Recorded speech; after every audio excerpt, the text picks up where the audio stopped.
In the next few minutes, you'll understand something most people get wrong about smokers. Everyone thinks smoking is about addiction, about nicotine, about weakness. They're all missing the point. Here's what's actually happening inside a smoker's mind. You're stressed, anxious, maybe heartbroken. Your mind is screaming, and you light up. Not because your body needs nicotine, because your mind needs an exit.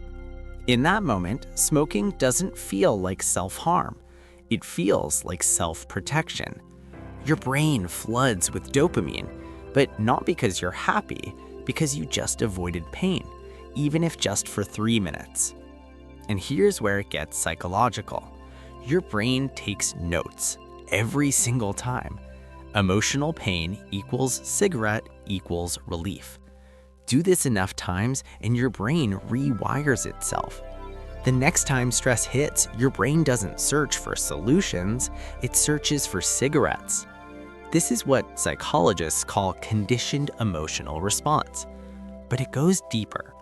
The flick of the lighter, the rhythm of the inhale, even the smell of smoke. It all becomes a ritual your mind mistakes for safety.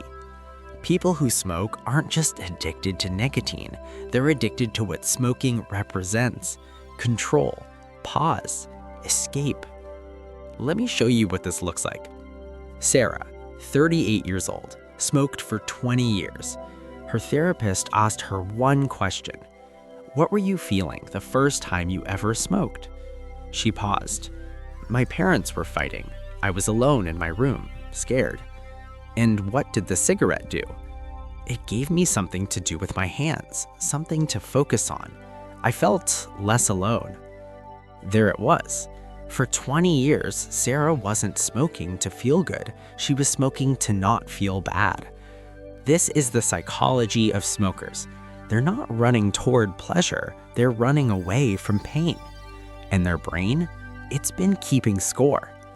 Every time they felt overwhelmed and lit up, the brain reinforced it. Every time they celebrated and lit up, reinforced.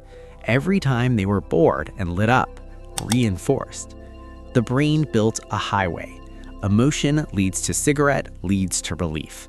And now that highway is 10 lanes wide. But here's what makes smokers different from non-smokers. Non-smokers sit with discomfort. They ride it out.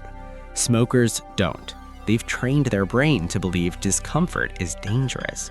So the brain screams, "Get the cigarette now." It's not about willpower, it's about wiring. Scientists did a study. They put smokers and non-smokers in stressful situations. Non-smokers, cortisol spiked and gradually came down. Smokers, cortisol spiked higher and stayed elevated longer, even after smoking. Why? Because smoking doesn't actually reduce stress, it reduces the symptoms of nicotine withdrawal. The smoker's brain interprets relief from withdrawal as stress relief. It's a trick, but the brain falls for it every time. Here's another layer. People who smoke often have what psychologists call low distress tolerance. They struggle to sit with negative emotions, anxiety, boredom, sadness. The cigarette becomes their emotional regulator. Bad day at work, cigarette. Fight with partner, cigarette. Feeling empty, cigarette. It's not a habit, it's a coping mechanism. And over time, smokers lose the ability to cope without it. Their emotional toolkit shrinks to one tool, the cigarette. This is why quitting feels impossible. You're not just fighting nicotine, you're fighting years of psychological conditioning. Your brain genuinely believes it needs cigarettes to survive emotional pain. But here's where it gets hopeful.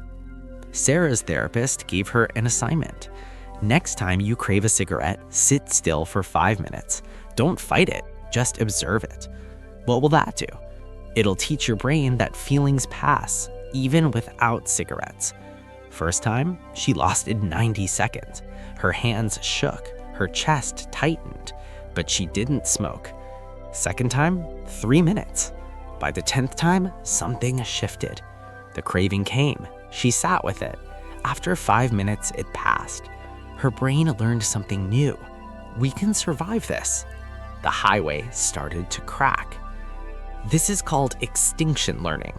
Your brain slowly realizes the old pattern isn't necessary. But it only happens when you stop running. So here's the psychology of people who successfully quit. They don't fight cravings, they sit with them. They don't shame themselves, they observe themselves. They don't white knuckle through withdrawal. They teach their brain a new response. Every time they feel the pull and don't light up, they're not just resisting, they're rewiring. Their brain is building a new pathway. Stress doesn't need cigarettes. Sadness doesn't need cigarettes. Boredom doesn't need cigarettes. But that pathway only gets built through repetition, one uncomfortable moment at a time. So here's what the psychology of smokers really tells us. They're not weak, they're trapped in a loop. They're not lacking discipline, they're lacking emotional tools. And they're not choosing to smoke. Their brain is choosing for them. But the loop can break the moment they stop running from discomfort and start sitting with it. That's not just quitting smoking, that's rewiring the mind. That's the beginning of psychological freedom.